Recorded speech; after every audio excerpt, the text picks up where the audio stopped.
Welcome to Geopod, the show where we analyze current events through a geospatial analysis. Today we're talking about global warming, which actually is a hot button topic. There's varying sides to it. Some people are very passionate about we need to bring in our resources and reduce the effects of global warming. Other side says there's no such thing as global warming. So we've got a great group around the table today. I'm Andrew Patterson, a teacher here at CHS. Who else do we have? I'm Bhargav, student. I'm Sai. I'm Yash. I'm Bilal Haque. And I'm Nihar Pathare. Bilal, why don't you kick it off for us? What do you got? Okay, so 2015 was the hottest year on record. And while some scientists argue that the strong El Nino contributed to the bulk of the warming, most agree that human-induced climate change has significantly impacted the warming over the past decade.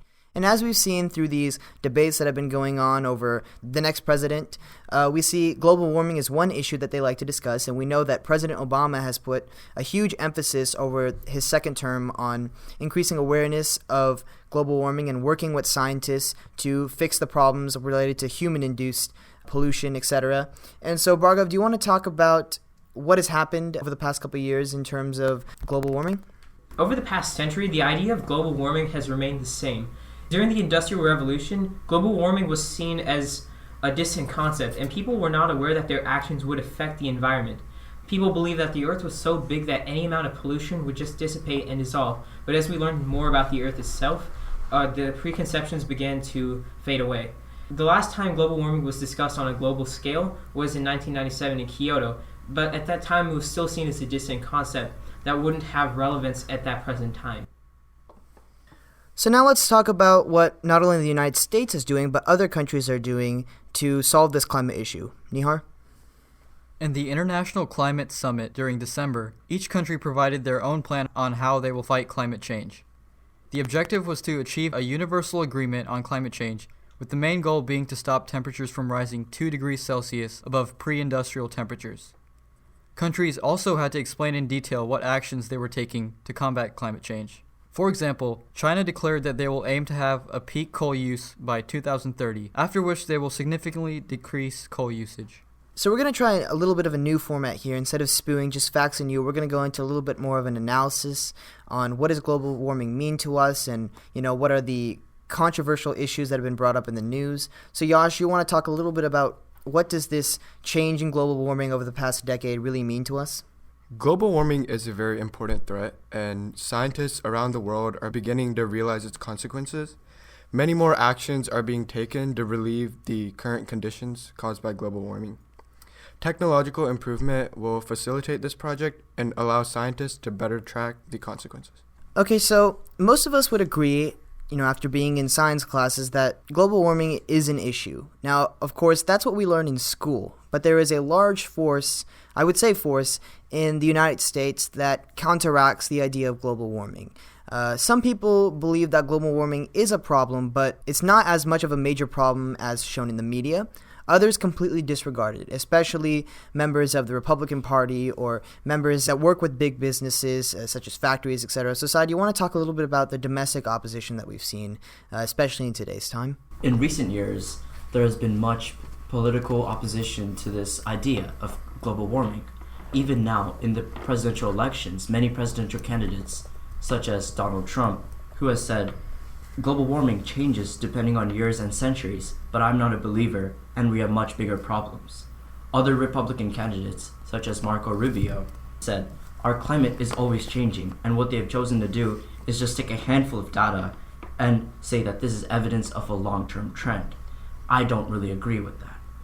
Even Ben Carson said that there's always going to be either cooling or warming, and as far as I'm concerned, global warming is irrelevant. Beside that fact, many candidates have also advocated for alternate energy sources to ease up with this theory. And other Republican candidates, even the Republican Party as a whole, have voiced their disbelief of this phenomenon. Okay, so we've talked a little bit about how different parties may not be pro or con towards global warming, but if we look at a scientific point of view, a lot of people will ask, why is there opposition to global warming? Science proves it. Well, some scientists may disagree. For example, some cite that Earth's climate has always warmed and cooled, and the fluctuations in the natural temperature have occurred over the past 3,000 years. So this may just be a trend, and it may just be increasing, and soon it will start decreasing. Others cite that human-produced CO2 is reabsorbed by oceans, forests, and other carbon sinks, which would negate any climate change.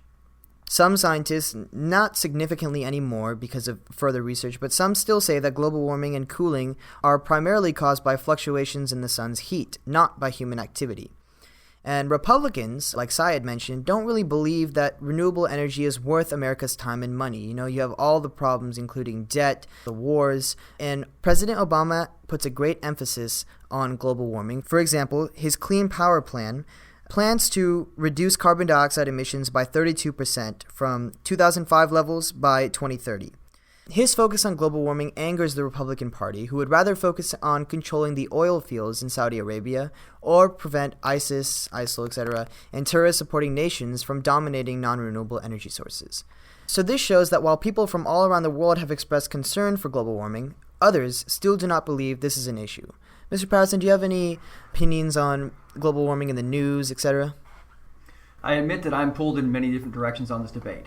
I look around the world, and as a geographer and teacher of geography, I want it to be as clean as possible. I want to prevent anything as far as global warming. And so even going to the Association of American Geographers annual conference in Chicago last year, I sat there in front of many renowned scientists and researchers who showed us diagrams of global warming occurring. And this is what they're presenting as proof. I myself have a completely green house where I've got solar panels and I don't use any petroleum there, and I'm very proud and happy of that. So I definitely support prohibiting global warming for the choices that I make. And yet at the same time, one of the things that concerns me is this current push for the globe to come together as an organization and everyone give up their rights as individual countries and be governed by the United Nations, who would be the watchdog over global warming.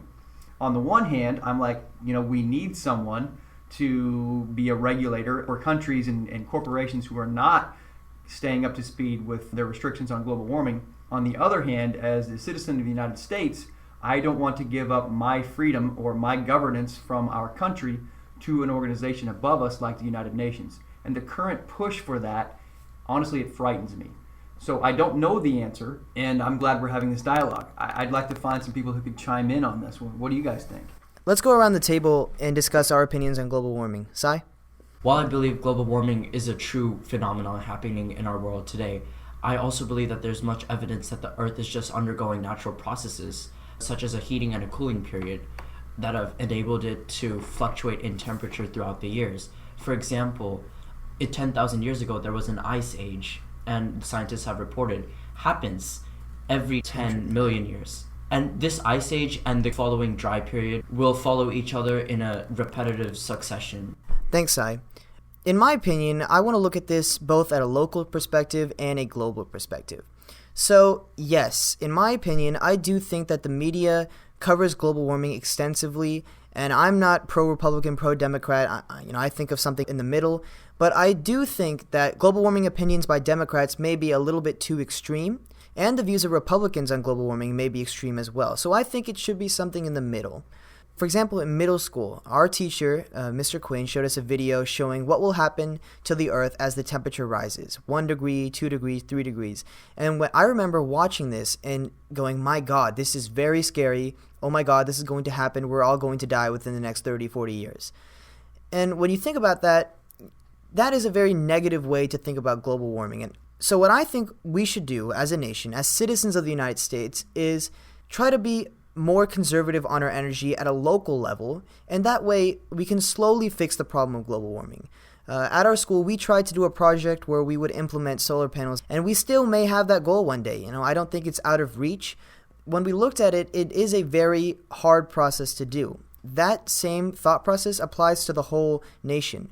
Trying to fix global warming may not be practical. The idea of everyone to switch to renewable energy, that may not be able to happen. But things like saving more electricity, switching to green power in certain areas, don't leave the tap running all the time, small things that the teachers emphasize at schools and a lot of students disregard, if everyone does it, will make a big difference. And I don't think it's practical for us to stop buying gas or for us to stop driving cars or factories to stop polluting the air. That may not be feasible in our modern day economy. But what we can do is just look at a local level and say, let's just try to conserve a little bit of energy. And if everyone does that, maybe global warming won't be such of an issue. And maybe this whole debate on global warming may not spark so much controversy. Bhargav, do you have any thoughts? So I have no doubt that global warming is actually a real phenomenon. We've seen we've had record-setting temperatures here in Dallas where we live, and we've also seen the effects it's had on the global environment. But at the same time, I'm not sure if the measures proposed are the most effective way, because the damage has already been done. And the problem is that alternative forms of energy are both more expensive, and we're not sure if the energy providers are providing actually clean energy, because there's no way to ensure that the energy is actually as clean as we believe we're paying for. So Bhargav talked about the government implementing programs to help global warming, but when you look at all the things the government has to deal with, Yash, do you think that the government should put more emphasis, as Obama's doing, on global warming, or should they focus more on more pressing matters? I do believe that many of the issues that the government has to deal with are important, but I also believe that many of the issues that the government has to deal with are international. Global warming itself is a world issue, and the actions of one country in this case do affect all the actions of the other. And like you said, education is very important, because it is through education that we will get the new technology to combat global warming and make it cheaper for us to use than standard forms of energy like oil. So Mr. Patterson, do you have any closing remarks you want to make? So I really appreciated what Bilal said about making local choices or a more regionalized choice. I'm very wary of making choices based on a global scale under one institution, because that just moves us toward a global organization having control and us losing regional or more of a federal government type control. And in the end, isn't that what we all want to be able to do anyway? Make the choices that lead us to a greener, cleaner environment. And I admit, one of my favorite hiking spots is overrun with oil companies, and it's so frustrating because I just want to go out and enjoy nature. So I want regulation on it, but I don't necessarily want to have a global organization overseeing my freedoms as an American citizen. Thank you so much for listening to this podcast. We're going to try implementing new formats where we do more of a discussion-based podcast instead of a more knowledge and information-based podcast, because I think it really livens the whole atmosphere while we record. Marlon, one of our members of Coppell Geographic Society, updates a blog regularly that we will post in the comment section below, so please check it out. It's really interesting, and he posts updates not just on the podcast, but what our club is doing. And if you're interested in joining the club, please contact me or Mr. Patterson. Thank you so much.